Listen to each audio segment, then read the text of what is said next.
এখন আমাদের যে অবস্থা আছে এই অবস্থায় আপনাকে হুট করে বিশ্বকাপ জেতাটা ইজ ডিফিকাল্ট। আপনার টি-20 ফরম্যাটে এমনি আমরা কিন্তু অনেক পিছিয়ে আছি। আপনার দেখেন আমাদের ঘরোয়া ক্রিকেট যদি আপনি দেখেন টি-20 ফরম্যাটের অনেক কম সংখ্যক ম্যাচ কিন্তু প্লেয়াররা পায়। বাট এখানে আপডেটটা বলতে হাই পারফরমেন্সের প্র্যাকটিস চলছে, সাথে টাইগার্সের প্রোগ্রাম চলছে। তো এটার সাথে আমরা কিছু কাজ করছি যেটা এনসিএল নিয়ে।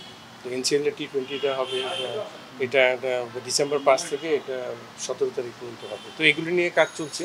তো ইনশাআল্লাহ সিজনটা ভালো মতো শুরু করতে পারলে এনসিএল দিয়ে শুরু হবে 4 ডেজ দিয়ে।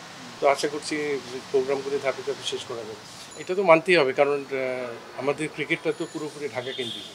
তো আমাদের তো এখনও তো সেন্ট্রালাইজ ক্রিকেট হয়। তো এটা যদি আপনি যদি বলেন যে আমাদের 4টা সেন্টারে এখনও রিজিওনাল বোর্ড হয়, 4টা সেন্টারে আমাদের হাই পারফরমেন্স ইউনিট নেই। তো 4টা সেন্টারে যদি হাই পারফরমেন্স ইউনিট থাকতো তাহলে 80টা প্লেয়ারকে আপনি নার্সিং করতে পারতেন। গ্রাম পটাটা চিপস নাকি বিস্কুট খেয়ে বুঝে নাও, তাহলে একটা নাম্বার অফ ম্যাচে ইন্টারন্যাশনাল অ্যারেনার জন্য প্লেয়ারদের তৈরি করা যাবে। তো এটা একটা ধাপে ধাপে হচ্ছে, এটা সরাসরি হবে না। এখন রিজিওনাল বোর্ডগুলির কার্যক্রম শুরু করেছে।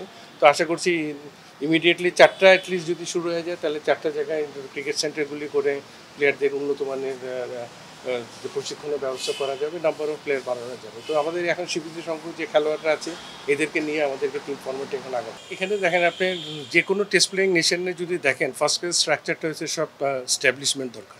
ফার্স্ট ক্লাসের স্ট্রাকচার কিন্তু আমাদের এখনও স্ট্যাবলিশ না। আমরা কিন্তু এখনও পুরোপুরি ঢাকা কেন্দ্রিকভাবে কিন্তু চালাচ্ছি। তো যখনই আপনার রিজিওনাল বোর্ডগুলি হবে, যখনই স্ট্রাকচারগুলি স্ট্যাবলিশ হবে, কারণ একটা টেস্ট প্লেয়িং নেশনের টেস্ট টিম যেভাবে হয় ফার্স্ট ক্লাস ক্রিকেটটাকে ওইভাবে গড়ে তুলতে হয়।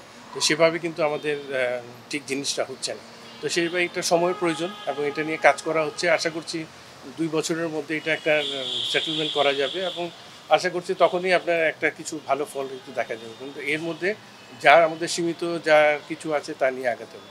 আপনার টি-20 ফরম্যাটে এমনি আমরা কিন্তু অনেক পিছিয়ে আছি। আপনার দেখেন আমাদের ঘরোয়া ক্রিকেট যদি আপনি দেখেন টি-20 ফরম্যাটের অনেক কম সংখ্যক ম্যাচ কিন্তু প্লেয়াররা পায়।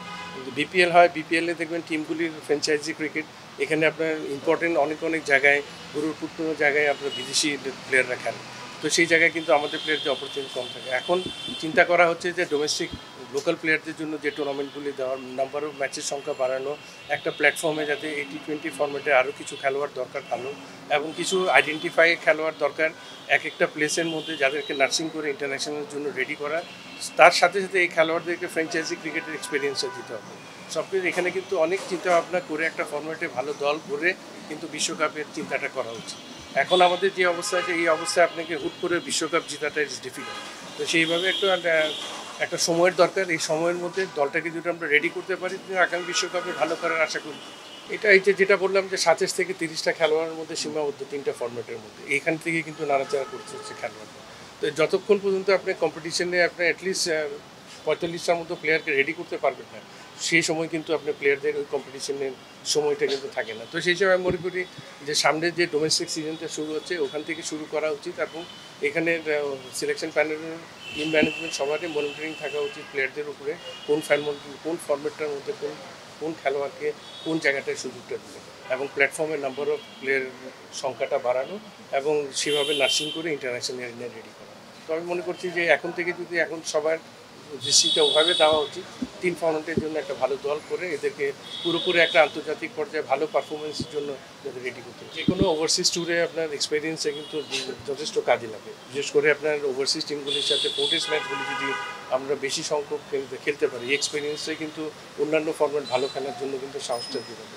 তো এখন যে শুরু হচ্ছে যে মাঝখানে আমরা অনেক গ্যাপ দিয়েছিল আমাদের এই টিমের, আমরা খেলা পাচ্ছেন না, তারপর হাই পারফরমেন্সের ট্যুর হয়নি। এখন কিন্তু ব্যাক টু ব্যাক অনেকগুলো ট্যুর আছে। আশা করছি যে এগুলো যদি কন্টিনিউ এই প্রসেসের মধ্যে থাকে ইনশাআল্লাহ প্লেয়ারদের ভালো এক্সপিরিয়েন্স পাবে এবং আন্তর্জাতিক পর্যায়ে ভালো করার সুযোগ থাকবে। For more updates, subscribe to our YouTube channel and click on the bell icon. Follow us on Facebook and Instagram. Download T-Sports app to enjoy exciting games and highlights. Visit tsports.com.